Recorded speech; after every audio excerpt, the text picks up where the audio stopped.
আসসালামু আলাইকুম। তোমরা কেমন আছো? আশা করি ভালো আছো। আমিও ভালো আছি আলহামদুলিল্লাহ। বিকেলে কি খাওয়া যায়, খাওয়ার মতো নাস্তা এখন কি করব?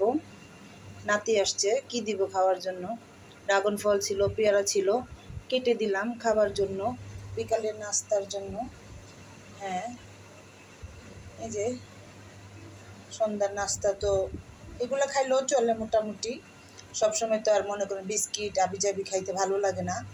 তো এই যে পেয়ারা ড্রাগন ফল কাটলাম খাবারের জন্য।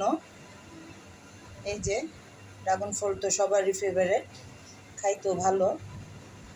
ঠিক আছে, এই যে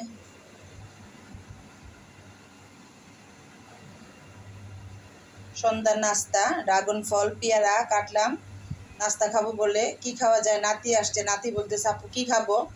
তখন পেয়ারা ড্রাগন ফল কাইটে দিলাম খাবারের জন্য। বিকালের নাস্তা মোটামুটি চলে যাবে, বেশি কিছু লাগবে না, এটুকুই হবে।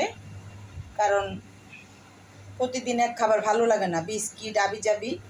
তার চেয়ে ঘরে যা থাকে তাই খেলে আরও বেশি ভালো। তো পেয়ারা কাটলাম, ড্রাগন ফল কাটলাম,